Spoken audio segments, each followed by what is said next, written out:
Modi cabinet ने बुधवार को एक बड़ा फैसला लिया है। सरकार ने आगामी जनगणना में जातिगत गणना को शामिल करने का निर्णय ले लिया है। जातीय जनगणना को लेकर लंबे वक्त से विपक्षी दल मांग कर रहे थे। केंद्रीय मंत्री अश्विनी वैष्णव ने इसकी घोषणा करते हुए कहा कि ये कदम सामाजिक और आर्थिक समानता को बढ़ावा देगा, साथ ही नीति निर्माण में पारदर्शिता सुनिश्चित करेगा। लेकिन अब सवाल ये उठता है कि आखिर जातिगत जनगणना है क्या और इसके क्या फायदे और नुकसान हो सकते हैं।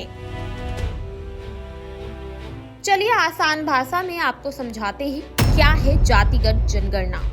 जातिगत जनगणना का सीधा मतलब होता है कि देश में किसी जाति के कितने लोग हैं, इसके स्पष्ट आंकड़े सामने रखे जाएं। भारत में हर 10 साल में होने वाली जनगणना में आमतौर पर आयु, लिंग, शिक्षा, रोजगार और अन्य सामाजिक आर्थिक मापदंडों पर डेटा इकट्ठा किया जाता है। हालांकि 1951 के बाद से जातिगत डेटा को इकट्ठा करना बंद कर दिया गया था ताकि सामाजिक एकता को बढ़ावा मिले और जातिगत विभाजन को कम किया जा सके।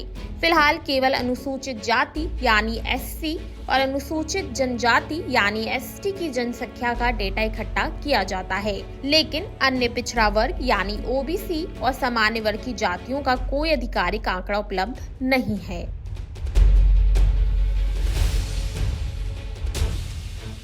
जातिगत जनगणना का इतिहास क्या है? जातिगत जनगणना की शुरुआत अंग्रेजों के समय से हो गई थी। सबसे पहले साल 1931 में जाति जनगणना कार्रवाई की गई थी।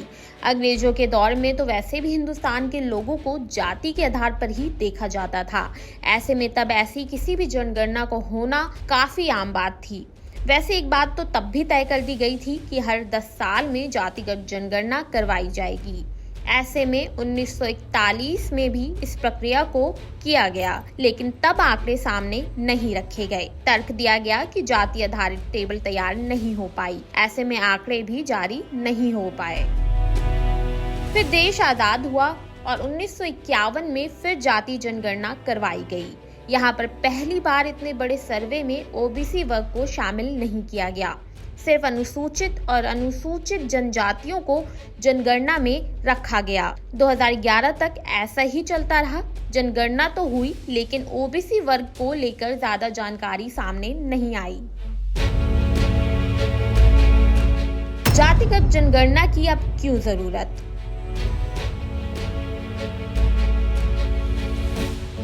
सबसे पहला पॉइंट है सामाजिक न्याय की आवश्यकता। सटीक जातिगत आंकड़े शिक्षा, नौकरियों और अन्य क्षेत्रों में आरक्षण नीतियों को प्रभावी बनाने में मदद कर सकते हैं। हाशिए पर पड़े समुदायों की पहचान और उनके उत्थान के लिए ये जरूरी है। दूसरा पॉइंट है नीतिगत सुधार। रिपोर्ट्स के अनुसार जातीय जनगणना शिक्षा, स्वास्थ्य, पोषण और सामाजिक सुरक्षा जैसे क्षेत्रों में असमानताओं को उजागर करने और समावेशी नीतियां बनाने में महत्वपूर्ण है। तीसरा पॉइंट है राजनीतिक प्रतिनिधित्व। जातिगत आंकड़े राजनीतिक दलों को विभिन्न समुदाय के प्रतिनिधित्व को समझने और चुनावी रणनीतियों को नया रूप देने में मदद कर सकते हैं। चौथा पॉइंट, बिहार जैसे राज्यों के सर्वेक्षणों ने जाति गणना की उपयोगिता को रेखांकित किया है, जिससे राष्ट्रीय स्तर पर इसकी मांग बढ़ी है। पांचवा पॉइंट, सामाजिक आर्थिक असमानताएं।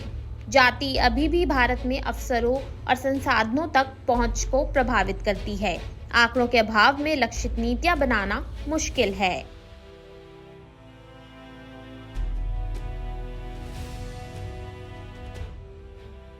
जातिगत जनगणना के क्या हो सकते हैं फायदे? जातिगत जनगणना का जो समर्थन करते हैं उनका तो साफ मानना है कि एक सेंसस से पिछड़े अति पिछड़े वर्ग के बारे में काफी कुछ पता चलेगा। उनके शैक्षणिक, सामाजिक, राजनीतिक और आर्थिक स्थिति को लेकर स्पष्टता आएगी। अब उन आंकड़ों में स्पष्टता आएगी तभी सरकार भी उनके लिए और मजबूती के साथ नीतियां बना पाएगी। जरूरत पड़ने पर उनकी उचित सहायता भी की जा सकेगी। जातिगत जनगणना के नुकसान क्या हैं? जातिगत जनगणना के कई फायदे हैं, लेकिन इसके संभावित नुकसान और जोखिम भी कम नहीं हैं। आलोचकों का मानना है कि ये सामाजिक और राजनीतिक स्तर पर कई चुनौतियां पैदा कर सकता है। आलोचकों का तर्क ये है कि जातिगत जनगणना समाज में पहले से मौजूद जातिगत विभाजन को और गहरा कर सकती है। वहीं जातिगत आंकड़ों का उपयोग राजनीतिक दलों द्वारा वोट बैंक की राजनीति के लिए भी किया जा सकता है। क्षेत्रीय दल और जातिगत आधार पर संगठित पार्टियां इसका लाभ उठाकर सामाजिक ध्रुवीकरण को बढ़ावा दे सकती हैं। इससे सामाजिक तनाव और हिंसा की संभावना बढ़ सकती है। बता दें, जाति गणना केवल एक जनसंख्याई कवायद नहीं है, बल्कि ये सामाजिक न्याय, राजनीतिक प्रतिनिधित्व और नीतिगत सुधारों से जुड़ा एक संवेदनशील मुद्दा है। ये भारत की सामाजिक आर्थिक असमानताओं को दूर करने और समावेशी विकासों को बढ़ावा देने का अवसर हो सकता है।